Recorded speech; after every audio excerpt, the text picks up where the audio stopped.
Hola, les saluda Mónica Valdés y les doy la bienvenida a Todas las Voces.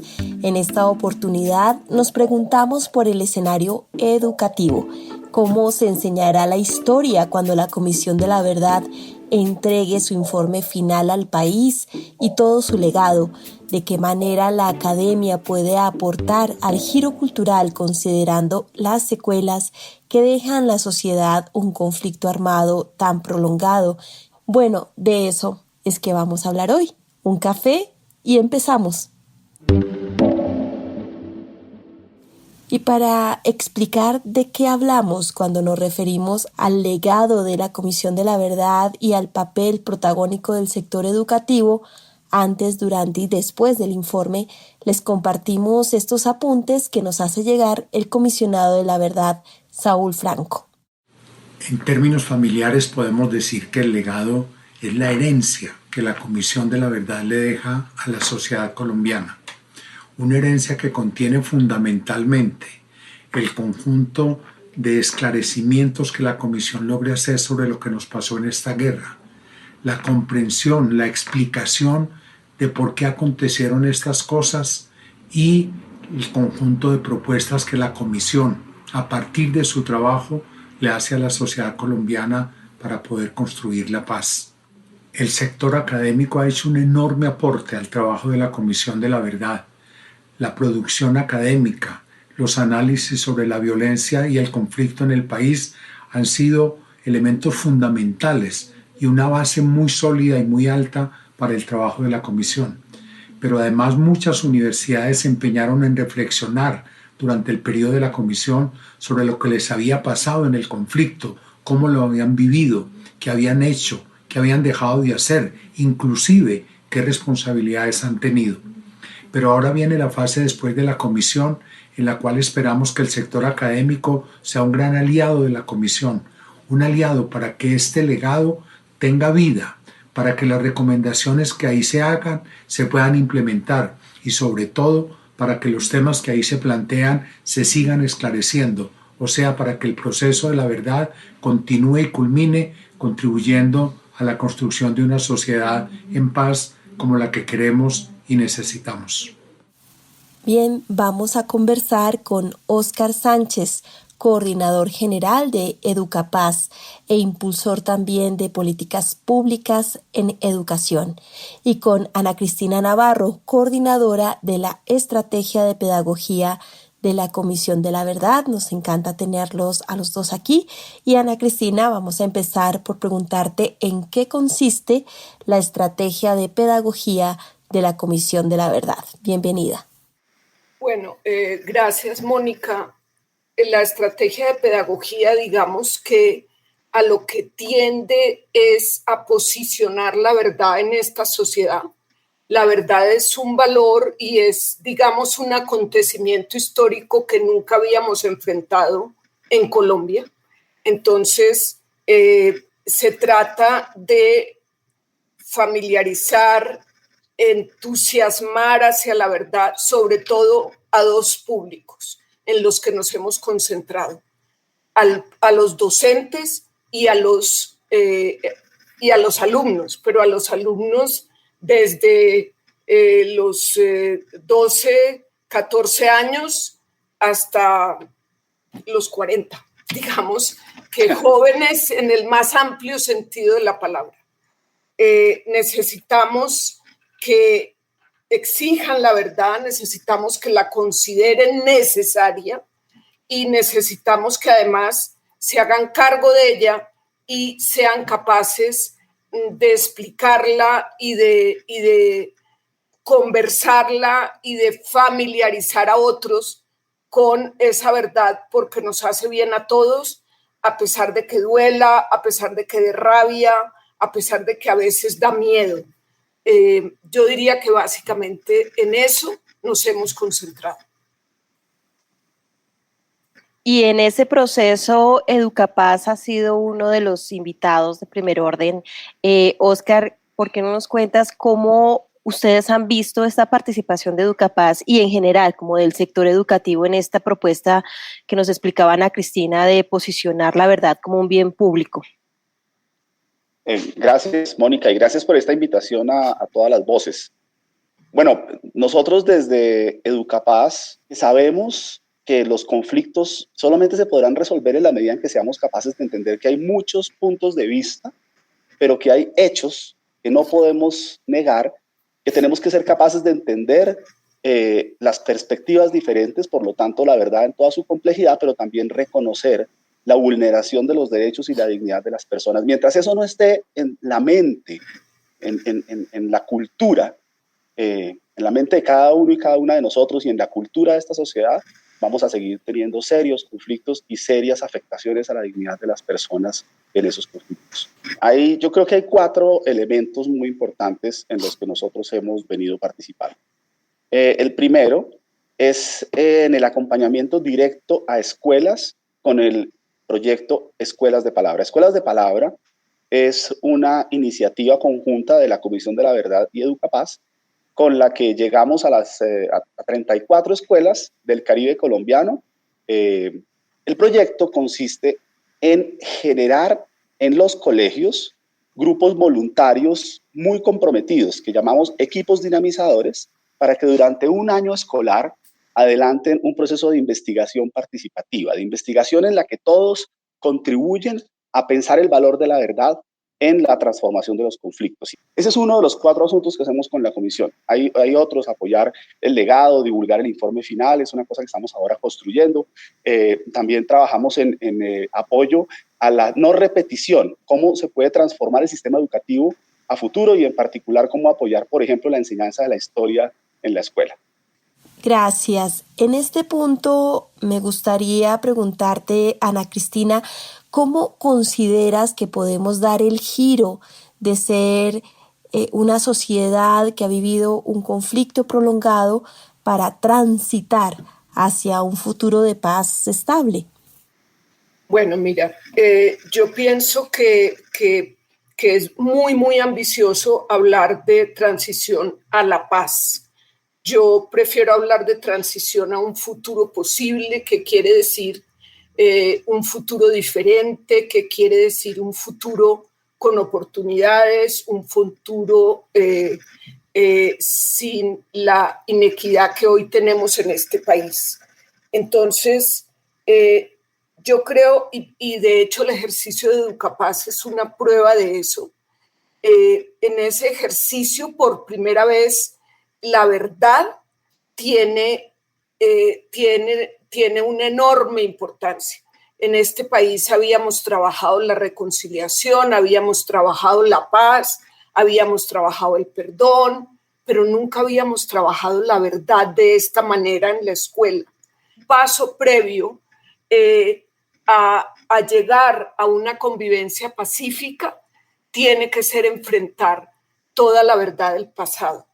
Oscar, ¿cómo la educación puede ayudar o contribuir a construir una educación en clave de una cultura, pues por lo menos de la no violencia?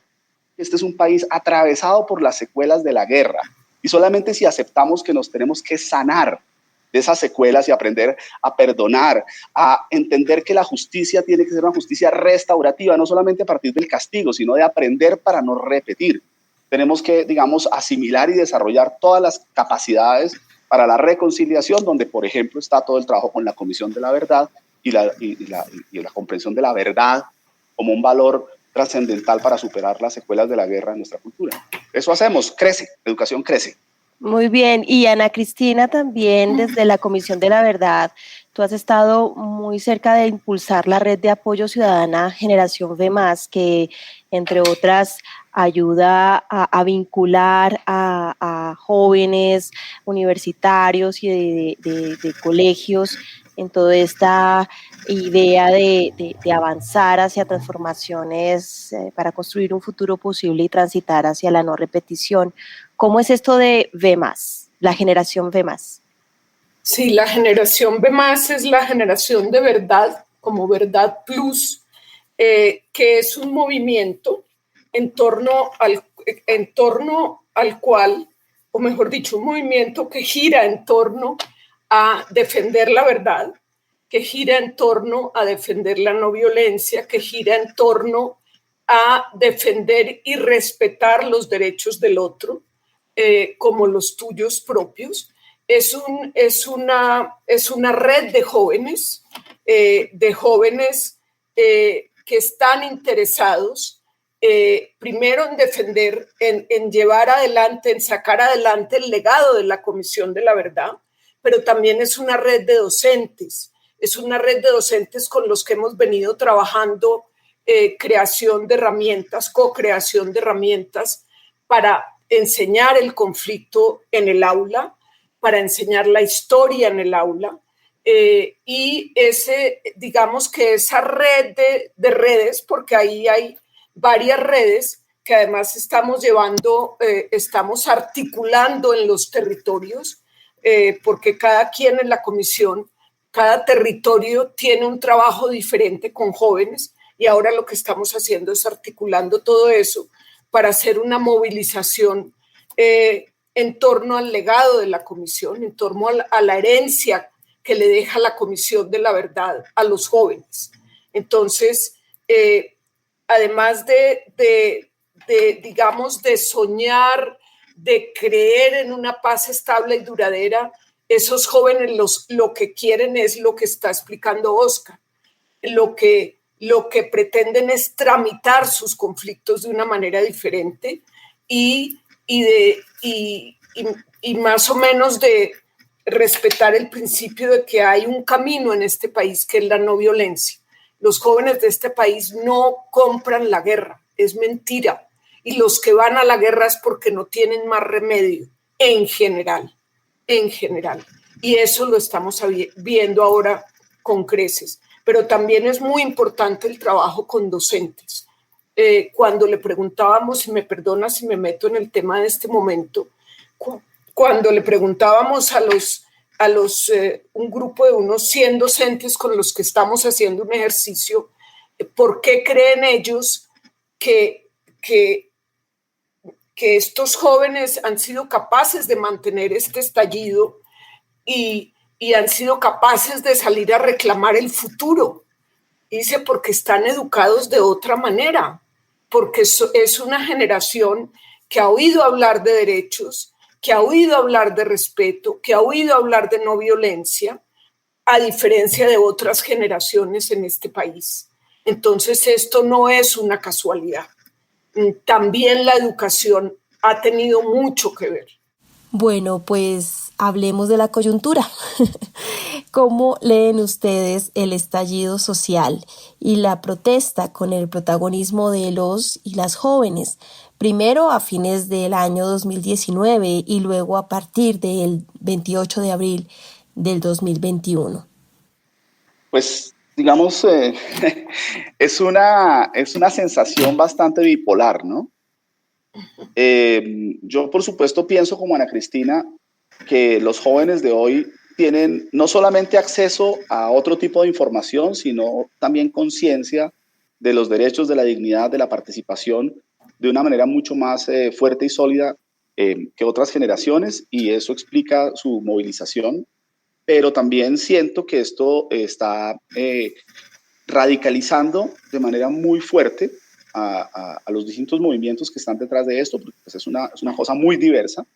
Y esa radicalización, si no es gestionada políticamente, si no se puede conducir hacia espacios de deliberación, de debate, de protesta creativa, etcétera, como efectivamente la mayoría de quienes están en las calles están haciendo. Y en cambio, si llegara a pasar, como a veces uno siente que pasa, que los sectores radicales que creen que la violencia es un camino, por la razón que sea, por ejemplo, porque un grupo pequeño radical empieza a enfrentar a la policía y ataca a decenas, centenares de miles de personas que están manifestándose pacíficamente, genere eso una reacción, así sea defensiva, pero también violenta, de parte de mucha más gente, pues va generando una cosa que es muy grave. Más de 40 chicos, chicas asesinados en esas protestas, muchos heridos, muchas personas que han perdido sus ojos, por ejemplo, que es una cosa que claramente es atribuible a la manera como la policía incumple sus protocolos etcétera, es una cosa dramática y eso hay que resaltarlo, pero también hay que reconocer que hay 600, 700, no sé cuántos policías que han resultado heridos, algunos, muchos, con armas blancas, y a mí, pues, por supuesto, la violencia política me parece una cosa que tenemos que superar. De hecho, pues lo que hicimos con el acuerdo de paz de 2016 fue buscar caminos que superaran violencia política, y este país reproduce y reproduce y se reinventa la violencia política. Entonces, una sensación bastante, digamos, bipolar. Hay esperanza de que los jóvenes puedan politizar todo este proceso y eso contribuye a tener una sociedad más activa en busca de la justicia social, pero también hay preocupación de que no seamos capaces de darle a esto un curso político. Ana Cristina, gracias, Oscar. Sí. Ana Cristina, ¿tú cómo ves esa primera línea? A ver, a mí me parece que es fascinante ver lo que sucede en la primera línea y ver llegar a esa primera línea madres de apoyo. Eso es una cosa muy impresionante.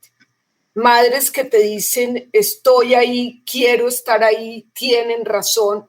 Y todo eso suena muy bien y suena a una primavera política fascinante. Pero tiene un gran peligro. Si a esto no le abrimos una válvula, si a esto no le abrimos un diálogo real, un diálogo serio, un diálogo con método, pero no solo es irresponsable, pero también hay una falta de metodología, una falta de coordinación entre los manifestantes que preocupa.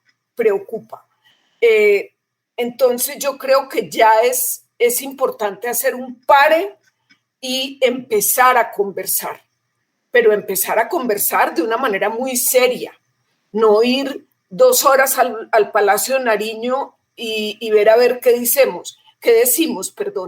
Yo creo que ya los jóvenes han logrado muchas cosas, muchas más de las que yo creo que soñaban que iban a lograr, pero es necesario que las universidades intervengan, que sean mediadoras. Es la institución en la que más creen los jóvenes en este país y por tanto más que en la iglesia, más que en nada, es en las universidades. Entonces yo creo que hay que hacer un pare y empezar, digamos, a trabajar a fondo en de qué manera se puede cambiar lo que hoy necesitamos cambiar.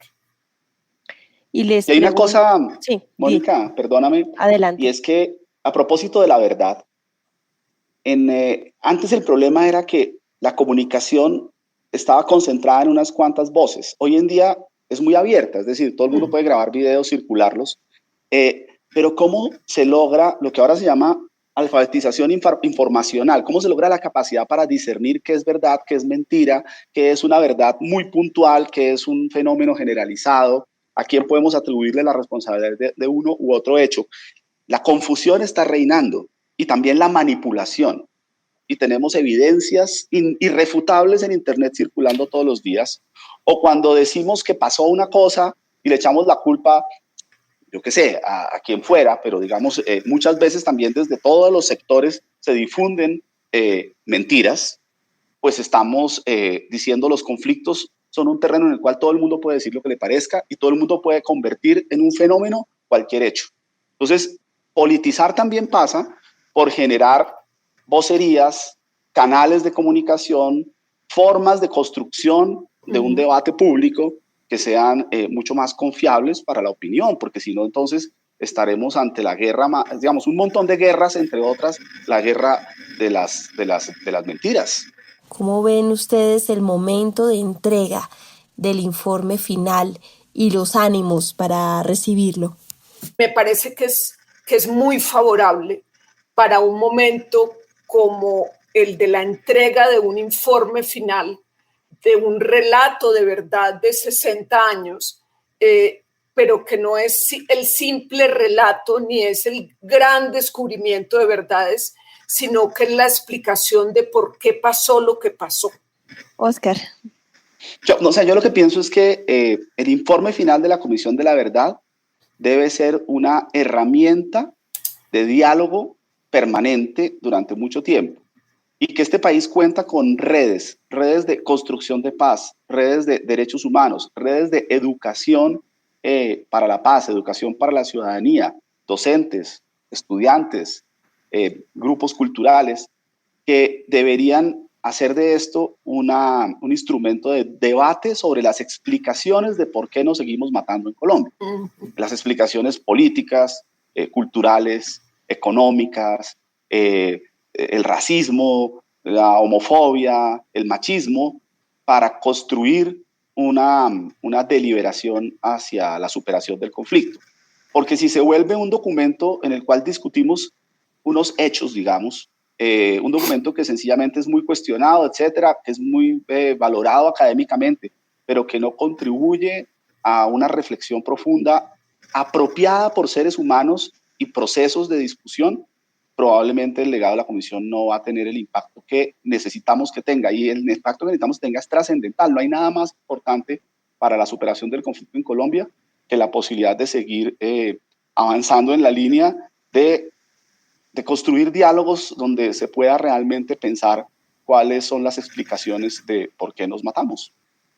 Yo pienso que sí, que el capítulo de los hallazgos y aquel donde se explican los factores de persistencia de la violencia cobran más sentido que nunca en estas circunstancias que estamos viviendo.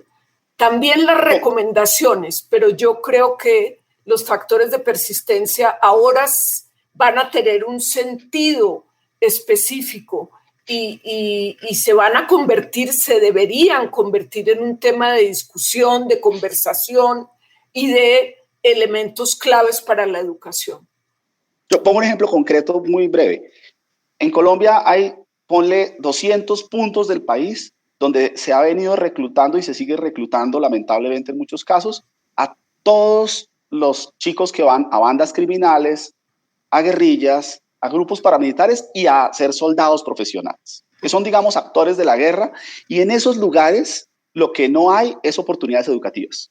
Es decir, hay zonas, voy a poner un ejemplo, una zona cualquiera tiene en quinto grado de primaria 1.500 estudiantes, en noveno 800 y en grado 11 500 y pico de estudiantes. Entonces, perdemos 2 de cada 3 entre los 12 y los 18 años, que se van no todos a la guerra, a muchas otras cosas, pero también muchos a la guerra. Pero además ha habido lugares, y pongo el ejemplo de la localidad de Sumapaz, en el sur de Bogotá, pero también otros, en el oriente de Boyacá, en otros lugares, que han tenido una oferta educativa buena, que se ha invertido dinero allí por parte de quien sea, y eso ha demostrado que se puede superar la guerra solo haciendo eso, solo quitándole la posibilidad a la guerra de llevarse a los chicos con buena educación. Entonces, es evidente, y eso lo tendría que decir el informe final de la comisión, que la ausencia de oportunidades educativas en las zonas rurales colombianas, una cosa imperdonable en términos de justicia social, ha sido una causa determinante del conflicto. Y discutir eso. Bueno, pues muchísimas gracias. Quedan muchos puntos por seguir conversando, pero este es como una provocación, un punto de inicio para una conversación que tenemos que seguir teniendo en diferentes espacios. Muchísimas gracias por haber estado aquí en Todas las Voces. Gracias, Mónica, por esta invitación. A ti muchas gracias, y de verdad que muchos de estos temas los podríamos profundizar si tienes en algún momento interés, y estamos muy, muy a la orden. Un abrazo.